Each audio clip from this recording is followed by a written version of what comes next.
das vorerst letzte Brot, das ich jetzt hier in dieser Küche gebacken habe, so wie sie jetzt ist. Denn die möchte ich gerne verändern. Irgendwie finde ich, die sieht so krankenhausmäßig aus. Also mir gefällt die Aufteilung und so, aber ja, ich hätte halt gerne ein bisschen was anderes. Das zweite Renovierungsprojekt an meinem Häuschen im Wald ist also die Küche und ich habe mich dazu entschieden, den Korpus der Küche zu erhalten, aber alle Sichtflächen, die Arbeitsplatte und das Waschbecken neu zu machen. Dafür hatte ich mir Eichenholz aus dem Holzhandel besorgt, aber leider hatten die alles auf die falsche Länge zugeschnitten. Ja, ich finde, die sehen wunderschön aus, wenn sie halt passen würden. Aber was ich schon habe, einen Moment, ist diese Platte. Meine Küchenplatte, meine neue. Ey, die alleine vom Auto hierher zu bekommen, das war eine Aufgabe. Auch Eiche. Also ging es mit der Küchenplatte los, die übrigens aus dem Baumarkt war und wirklich bei weitem nicht so schön wie das Holz aus dem Holzhandel. Also wirklich klare Empfehlung für den Holzhandel. Normal verschneiden die sich auch nicht.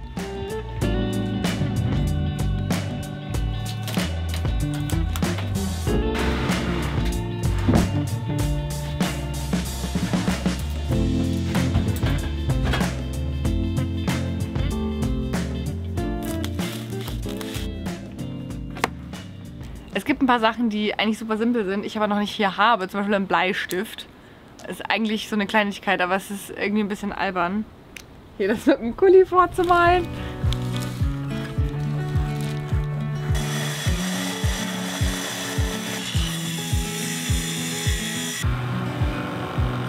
Wichtigste Regel bei der Stichsäge, nicht das Kabel mit durchschneiden.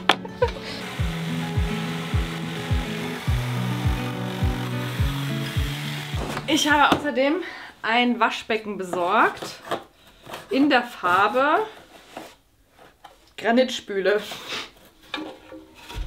Oh, die ist schön. Gefällt mir.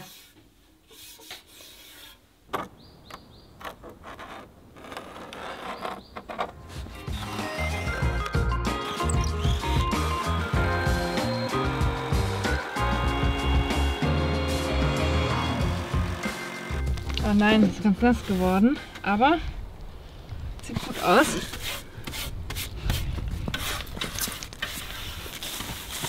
Der Moment der Wahrheit.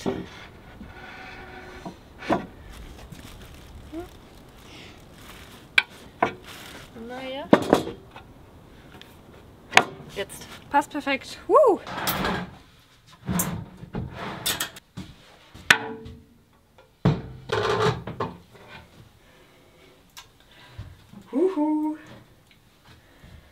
Das sieht richtig gut aus, finde ich. Ich habe jetzt gerade gecheckt, dass heute Zeitumstellung war. Ich habe irgendwie schon heute Morgen mich gewundert, weil ich eine Stunde länger geschlafen habe als sonst. Und jetzt dachte ich mir, also heute stimmt irgendwas wirklich. Es ist immer noch hell, 19 Uhr. Ja, jetzt kam es mir gerade. Aber gut, okay. So, das Ganze... Jetzt schreie ich wieder. Das Ganze wird jetzt noch geschliffen und geölt. Und viel mehr kann ich heute gar nicht machen, weil ich ja noch auf den Zuschnitt von dem anderen Holz muss ich ja noch mal gucken.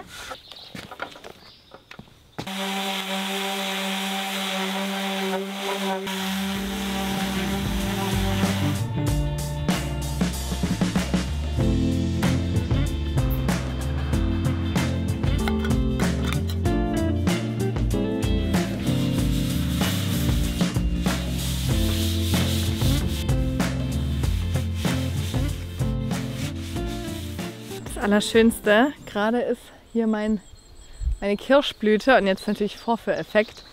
Aber eigentlich fallen die ganze Zeit hier so weiße Blüten. So. Warum fällt jetzt keine weiße Blüte auf mich herab? Ich höre schon die Bienen, das ist ziemlich cool. Und hier liegen auch überall die wunderschönen Blüten. Das ist mega schön. Und es gibt noch mehr sehr gute Nachrichten. Tada! Ich habe jetzt endlich das Eichenholz in der richtigen Größe. So sieht es aktuell hier drin aus. Oh, ich muss ehrlich sagen, ich hasse dieses Küchenprojekt. Also ich liebe es, wie es aussieht. Aber jetzt irgendwie hier nur so eine halbe Küche zu haben und hier steht alles rum, das ist irgendwie ein bisschen belastend. Deswegen hoffe ich, dass ich das jetzt mal hier zeitnah fertig bekomme. Ich muss jetzt hier noch den Rand den innenliegenden Rand hier mit Silikon behandeln. Weil wenn hier Wasser reinkommt, das ist Endgegner, weil dann schwillt hier alles auf. Also deswegen hier einmal den Rand voll mit Silikon. Das Wetter heute ist so ein Traum. Hinter mir lädt hier mein Solar komplett voll. Und die Sonne scheint. Ich sitze hier ohne Jacke. Einfach schön. Also ich weiß, dass noch ein paar kältere Tage kommen werden. Es ist irgendwie ziemlich kalt für März, oder nicht? Weiß nicht. Ja, aber das denke ich mir auch jedes Jahr. Ich wäre einfach bereit dafür, dass es so ein bisschen langsam wärmer wird. Ja gut, also ich drücke mich gerade ein bisschen. Ich fange jetzt hier an hiermit. Ich werde jetzt die alte Tür abbauen und die dann als Schablone benutzen. Ich muss sagen, ich habe das jetzt auch noch nicht allein gemacht, was ich jetzt hier mache. Und ich bin ein bisschen aufgeregt, weil wenn ich hier irgendwas jetzt verschneide von diesen Eichenplatten, so eine Platte kostet wahrscheinlich 30, 40 Euro. Also ich habe insgesamt wirklich auch nicht wenig bezahlt für den Spaß hier. Aber ich dachte mir, Leute, was muss, das muss. Und so eine Küche, die, ja, gönnt man sich ja nicht so oft. Jetzt habe ich hier Forstner Bohrer. Guck jetzt mal, welche Stärke ich da brauche. Nein. Nein. Ja, die größten.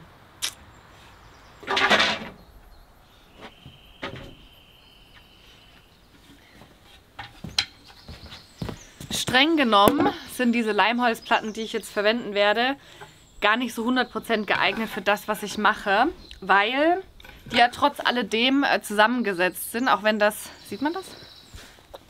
Auch wenn das eine durchgehende Lamelle ist, es sieht super homogen aus, sieht wunderschön aus, wie ich finde. Ja, ist das einfach, könnte es sich leicht verziehen, weil es halt trotzdem zusammengesetzt ist. Deswegen jetzt so, ich glaube, ein Tischler würde das jetzt nicht machen, was ich mache. Oder wenn er es machen würde, würde er hier Leisten einsetzen, damit es sich nicht verziehen kann. Ich sehe das so, no risk, no fun. Also ich hoffe einfach mal, dass es sich nicht verzieht. Weil kann auch sein, dass es sich nicht verzieht. Dann habe ich einfach Glück gehabt. Und wenn es sich ein bisschen verzieht, dann ist es halt so. Ja, ich werde jetzt ein bisschen hier reinbohren. Einfach um mir die Mitte zu markieren. Schauen wir mal. Yay! Es hat geklappt.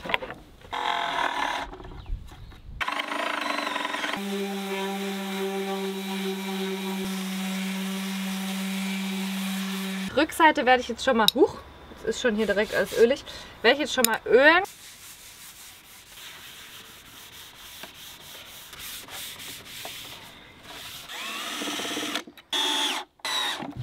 Okay.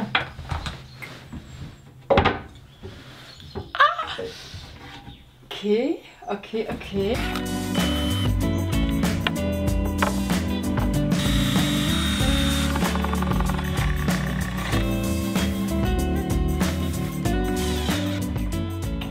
Ich sitze jetzt gerade hier an meiner Hassaufgabe, die Scharniere auch einzustellen.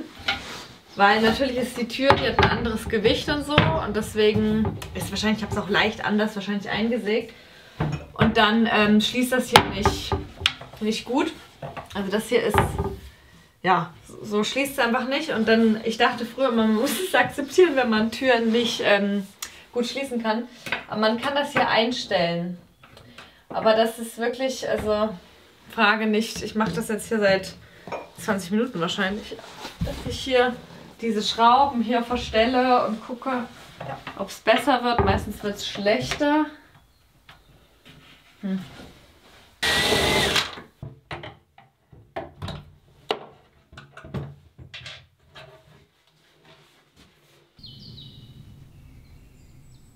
Oh, ist so schön, wenn hier nochmal die Sonne durch die Tanne so blitzt. Und ich sitze hier so mit meinen Türen, werke so ein bisschen rum. Es ist sehr, sehr schön. Ich war ja nicht so sicher. Nee, eigentlich war ich mir nicht so sicher. Also ich war mir schon sicher, dass ich das irgendwie hinbekomme. ist ein schönes Erfolgserlebnis, dass ich es auch alleine hinbekomme. Und ja. Wie geht diese Schublade auseinander? Hilfe! Ich verstehe es nicht. Ich habe das nach rechts. Okay. Tada! Schauen Sie her. So ist das hier angebracht.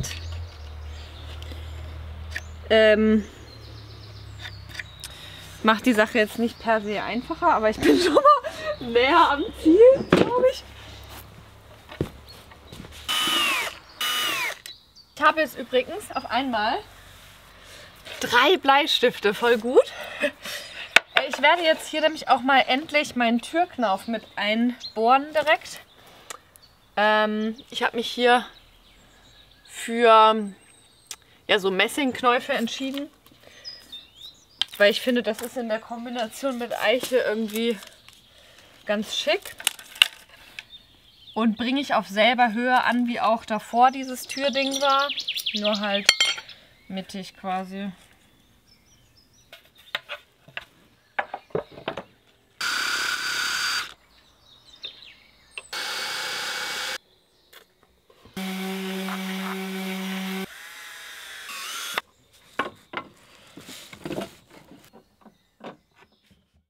Und was gehört sonst noch unbedingt in eine Küche? Wir machen ein Messer! Ich horte gerade natürlich einiges an Holz, aber nicht nur für das Haus, sondern auch für den Shop. Ich verkaufe nämlich handgemachte Holzohrringe und zusammen mit Jascha handgemachte Messer. Und da haben wir eine neue Holzart für uns entdeckt.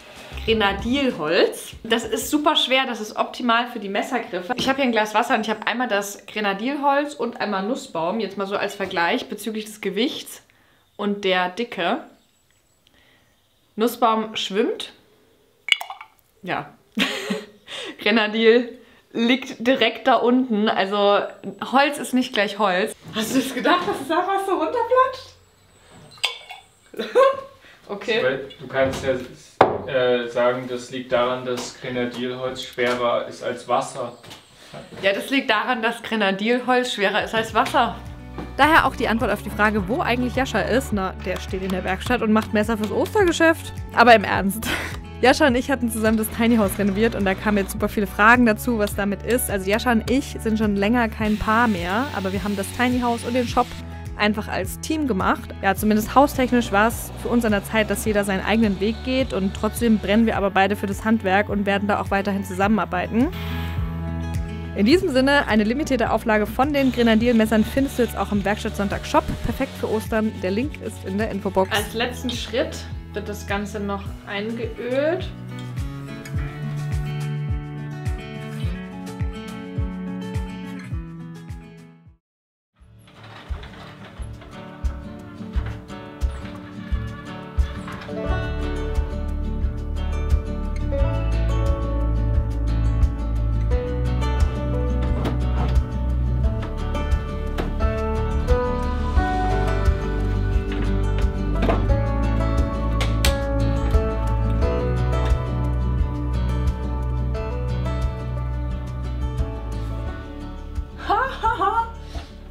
What? Mega cool. Bisschen schade ist, dass die oberste Schublade, die hat irgendwie ein anderes Schließsystem. Das hat irgendwie keinen Soft Close. Finde ich ein bisschen doof. So soll das sein. Das hatte auch eine Plastikverbindung und nicht so eine Metallverbindung wie die anderen. Vielleicht kann ich das nochmal komplett austauschen, weil das gefällt mir gar nicht, muss ich ehrlich sagen. Das wumst ja dann auch total. Und das? Okay. Jetzt fühle ich mich tatsächlich offiziell älter als gestern. Weil gestern habe ich mir noch keine Gedanken darüber gemacht, ob Schubladenverschlüsse schön oder nicht schön klingen. Na, das ist ja ein Gedicht hier, muss ich wirklich sagen.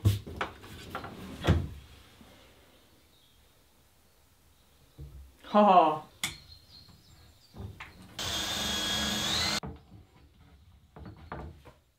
Schick.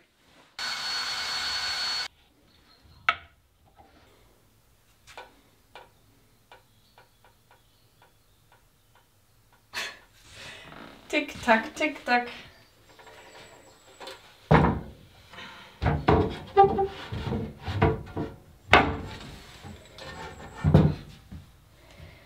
Ich habe mich gerade gefragt, ob man bei einer Küche, ob man da nicht noch was zwischen die beiden Sachen hier, ob man nicht zwischen das Holz und das Waschbecken, macht man da was dazwischen? Silikon, natürlich, fast vergessen, aber noch im richtigen Moment gemerkt.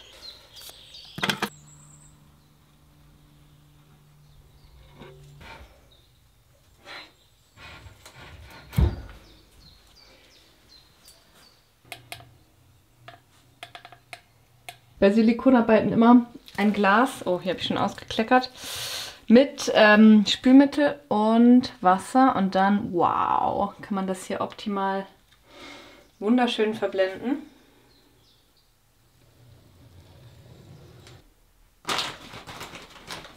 Das ist hier wie ein Puzzle und ich hasse Puzzeln.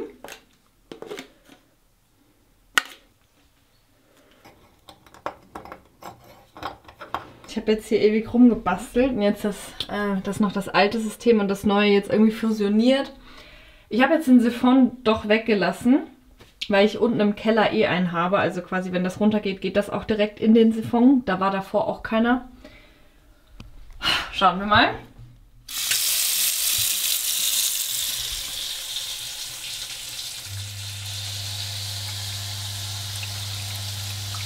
Sieht erstmal gut aus. Yay! Nein, das habe ich nicht bedacht. Ich komme hier nicht hin. Das Waschbecken im Weg.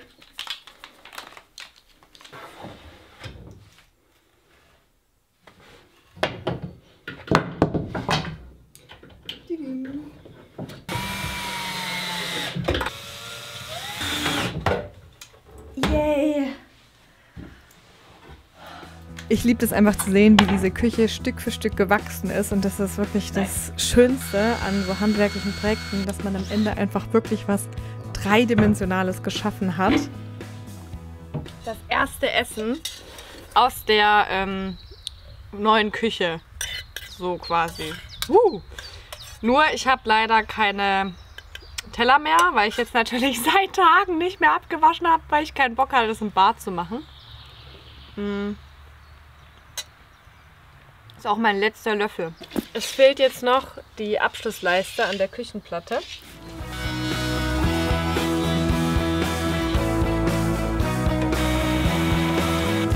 Tada!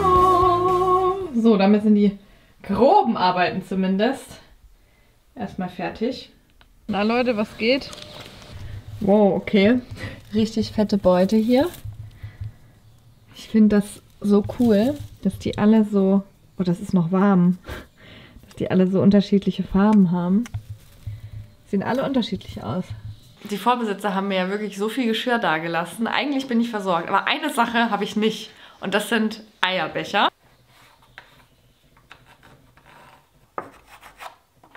Ich habe hier einmal Lait Chirac und einmal Mooreiche. Ich habe es mir schon angezeichnet und jetzt wird das noch geschnitten.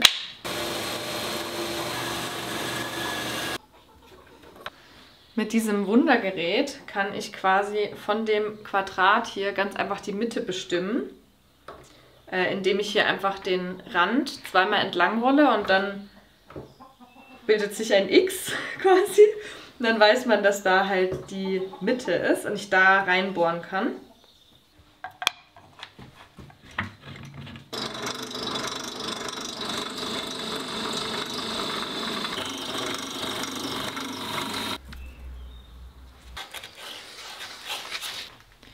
Das Ganze wird jetzt noch geölt. Das ist natürlich immer der beste Moment.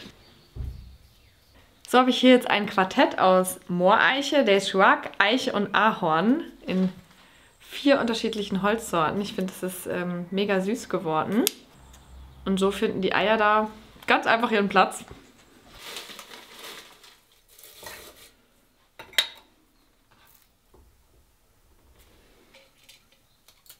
Ich bin jetzt mal clever und schreibe mir unten drauf, was es ist. Ich habe letztens schon mal hier Tee umgefüllt und dann ging es total daneben und ich wusste überhaupt nicht mehr, was ist. Deswegen mache ich das diesmal etwas vorausschauender. Ich habe lange überlegt, ob ich dieses Regal, was jetzt frei liegt, ob ich da auch eine Tür dran machen soll. Hätte ich ja machen können. Ich meine, da war zwar vorher keine, aber ich hätte ja eine hinsetzen können. Habe ich dann dagegen entschieden, weil ich es halt schön fand, irgendwie so meine Tees da so hinzustellen und meine Gewürze. Ich habe jetzt auch Gewürze gekauft. Curry, Pfeffer, Zimt. Das war's schon. Ah nein. Meine aus Griechenland noch. Habe ich in Kalamata gekauft. Smoked Pepper und normale Pepper. Das ist richtig gut tatsächlich.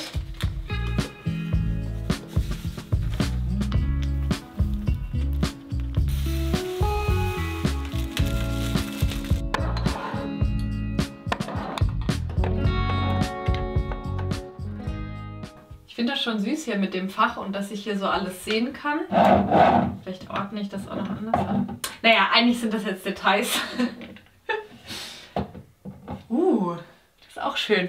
Ja, egal. Also, ich weiß nicht so genau. Also ich glaube, wenn halt hier das komplett Holz wäre, wäre es auch wuchtig. Deswegen finde ich das ganz cool, hier so ein luftiges Fach zu haben. Ich weiß nicht. Vielleicht rüste ich es noch nach. Ich bin unsicher. Ansonsten gefällt mir die Küche sehr gut. Ich meine, klar, sie ist selbst gemacht, so, es ist jetzt nicht alles perfekt. Aber ich habe eine Eichenküche, hätte ich mir sonst nie gekauft wahrscheinlich, weil das, denke ich mal, sehr teuer ist. Ich kenne mich nicht aus. Ich habe noch nie eine Küche gekauft. Brauche ich jetzt auch nicht. Habe ja eine. Ja, Eierbecher im Übrigen für Ostern gibt es auch im Shop. Haben wir uns dazu entschieden, die auch mit in den Shop zu nehmen. Weil ich die irgendwie ganz niedlich fand und ich glaube, es ist eine schöne Geschenkidee hier mit noch so einem kleinen Ständerchen. Und auch die Messer gibt es natürlich im Shop. Das ist, wie gesagt, Limited Edition. Gibt es nicht so viele von. Infos sind in der Infobox. Dann bis zum nächsten Mal.